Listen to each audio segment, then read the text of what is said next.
Joining me now, Missouri Senator Josh Hawley. Senator, I don't know why, I've just been hysterically laughing over apoplectic they are on the left and all the never-Trumper types about this ballroom. I mean, you were there today. Is President Trump sweating this?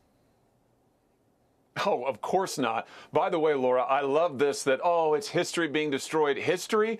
These are the people who for the last 4 years have torn down every statue of this country's history they could get their hands on. George Washington tore it down. Thomas Jefferson tore it down. Theodore Roosevelt tore it down. Christopher Columbus, we were told, was an oppressor and tore it down. And now suddenly they're the great defenders of history. Give me a break. They hate Donald Trump. They hate everything he does. The fact the president is doing this on his own dime. Laura, I saw it today. It looks fantastic. I'm delighted he's doing it, and I love seeing these liberals melt down. Oh, no. Anne Applebaum's like, it is worse than Zelensky not getting the tomahawks for her. I mean, this is just, she just looks like she lost her best friend here.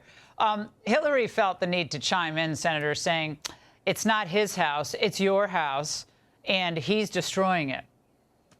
Didn't the Clintons sell out the Lincoln bedroom? And I remember all those stories, what they did when they were there. I mean, Bill Clinton treated it like what is his bedroom, right? Every office was his actual personal bedroom. Yeah, Bill Clinton did a lot of things in the White House. I tell you, among other things they did, though, is they did absolutely raise campaign money on it. They sold out the Lincoln bedroom, pimped it out, you might say, to their donors and other people. Nothing that the Clintons say is credible, and nothing that the libs say is credible. You know, they're talking about, oh, we have to preserve this wonderful institution. Once again, let's remember, these people burned whole cities to the ground, Laura, when they had a political disagreement with somebody else. These people don't believe in institutions. They don't believe in history. All they believe in is power. In this case, they can't stand that the people put Donald Trump in power, and now they're just throwing a fit like they are with the government shutdown and everything else. It's ridiculous, and Trump is doing the right thing. I can't wait to see the ballroom finish. Well, I think if he really wants to get them completely, just losing their minds, he should have a whole statuary garden and bring back Robert E. Lee to the statuary garden, right? They would really put them to, not in an early grave. We want everyone to be healthy and happy. But the history, yeah, okay, let's do history. Let's put them all back, all the statues back. And he offered, by the way, to pay for the ballroom back in 2016, which we forgot. Watch this.